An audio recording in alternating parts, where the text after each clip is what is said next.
Hey everyone, straight off the top with this video, it's going to end up being in 3 parts because we started a project and then kind of hit a wee bit of a roadblock. Fuck, it's aluminium.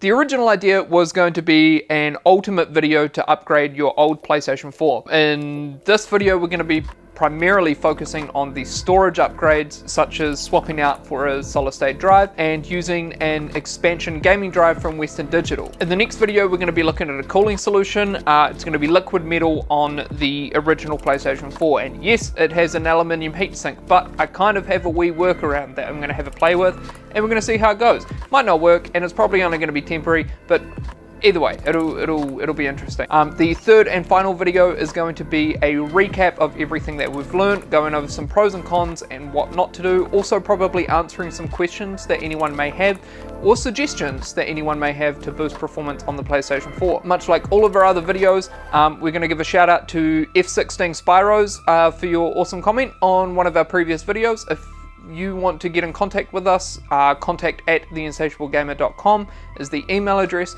We've got a Steam code for you. If you just want to send us like a little screen cap of you logged in just to verify that it's you, that would be awesome. And anyone else who's watching this, if you want to enter to win a free Steam code, just leave a comment in this video down below.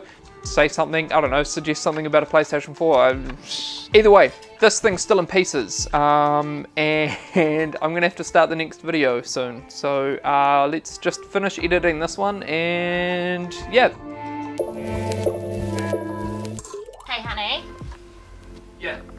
I'm going to the gym and then the supermarket, so it means you've got about an hour and a half to tidy up your office and play some games. Is that good? Yeah.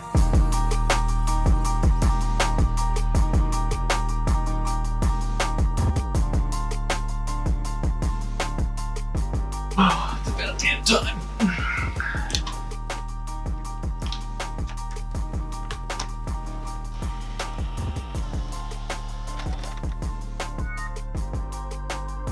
Oh, for fuck's sake.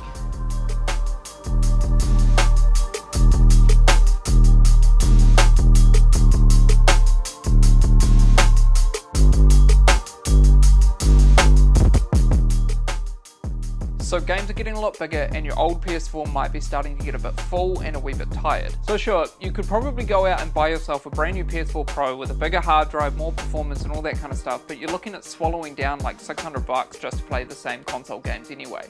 So where I'm coming from, there's not too much point in doing that unless you don't have a PS4 already. But hey, I don't know, I don't have a PS4 Pro, so this is what I have, and I want to make it work again, and I want to be able to play some games. Plus, there's also probably going to be another refresh around the corner at some point. It's 2019, we haven't had a new PlayStation for quite a few years now. This was actually my 21st birthday present, and I'm 25 now, 26. So what can you do to breathe some life into what you already have? We're going to do a few things here today. Firstly, give it a wee bit more breathing room, but also secondly, maybe brick my console. But we'll find out. So there are actually 2 options that you can use for expanding the storage of your PlayStation 4. For one, you can just plug in external media such as the Western Digital gaming drive, as long as you've upgraded past firmware 4.5, or you can swap out the internal storage for something a wee bit bigger. In this case, we have a Western Digital 1TB SSD. Today, we're going to do both. Western Digital have gracefully sent over a 1TB SSD and their latest gaming drive. This is a 2TB model.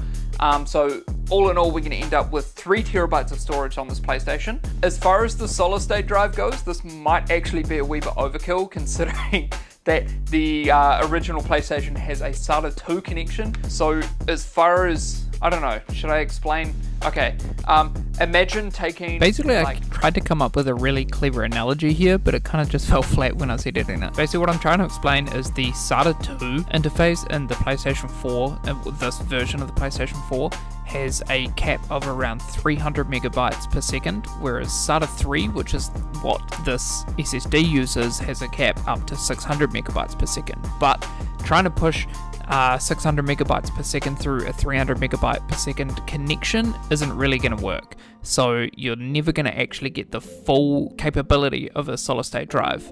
You may still get some improvement though, because a mechanical hard drive is typically around 100 megabytes per second max. I don't know, maybe I'll make some like weird crude animation to explain this a wee bit better. I might even just cut this out, I don't know yet. But at the end of it, I'm gonna have 3 terabytes of storage and I might actually be able to play Red Dead Redemption. So swapping out the internal drive does mean you're going to have to reinitialize your console. That means you're gonna lose any games you have installed, profiles, game saves, all of that. So you are going to want to make sure you back up your game file saves unless you've got PlayStation Plus, which sometimes they can carry over, but just to be safe, I would definitely back up your game saves because you can just transfer them back on once you reinitialize the console. The process itself is reasonably straightforward. It is definitely a lot more complicated than just plugging in external media, but we'll get to that very soon. First of all, you're going to need a clean drive, preferably something bigger and faster, so something similar to this, but also probably not a solid state drive, or well, you can if you want, I'm not your mum. Next, you're going to need a USB flash drive with at least 2 gig of storage space, and a copy of the latest PS4 firmware, which you can find on the PlayStation website or linked down below. Also, a PC to configure the flash drive with the firmware. On your flash drive, make a folder labeled PS4. Inside that, you're going to make another folder called Update. Within that folder, you're going to place your firmware software. It will be named PS4 update.pup or something like that. That name does actually have to be exact, so I'll put it up on screen. Boom, that's it. That step is completely done now. The next thing you're going to have to do is start disassembling your console. The cover itself is sometimes a little tricky to get off, but reasonably comes off just like so, slides to the side. Now you have access to the hard drive caddy itself. From here, it is a single screw. Sony's actually made this process reasonably straightforward. It's as simple as taking out 1 screw to remove the hard drive caddy itself. You're going to want to remove the 4 screws that secure the hard drive, making sure to put them in a safe place.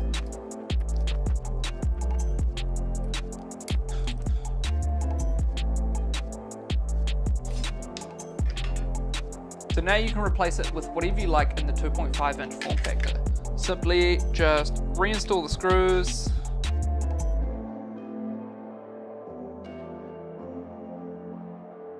Now you just reassemble the lot, reassemble everything and hook it back up. Plug in your USB drive with the update file and hold down the power button for 7 seconds. You're going to hear an initial beep followed by a second beep just like that, which is where you know that it's going to start booting. Now you need to plug in your controller and, as it says, press the PS button. Hit initialize PS4 and reinstall your system software.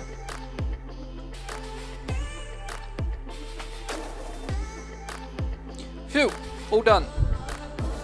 So if you're not keen on reinstalling all your games and updating firmware and all that kind of stuff that we just did, kind of where the gaming drive from Western Digital wins out on simplicity. Just plug it in and format it for external storage. Done. It works with your current library and you can install games to it. Best of all, it is portable as well, which means if you're going to a mate's place, you can take it with you and share your games if they've got shitty internet. I actually quite like the idea of a plug-and-play solution because it's going to save a lot of headaches for those who don't want to fluff around with having to reinstall a hard drive and OS and then all the games on top of it. Maybe you aren't technically savvy enough or you just don't want to be bothered with it. Either way, this is probably one of the better options for expanding your storage now thanks to the 4.5 firmware update. If you want to see a full review of the Western Digital gaming drive, we are going to have one posted on our website, theinsatiablegamer.com, or if you're interested in purchasing, there will also be an Amazon affiliate link down below. That's going to do it for today's video. Tune in again next week or the week after. It'll probably be 2 weeks once I finish editing, but we're going to have a play with some conformal coating and liquid metal with a heatsink that won't necessarily be all aluminium. That's the teaser, I guess. Make sure to leave a like on the video if you've enjoyed it or if you found it useful. Get subscribed for more content and that way you won't miss next week. Also check out theinsatiablegamer.com and all of our social media links, which will be in the description below also. Thanks again and we'll see you later.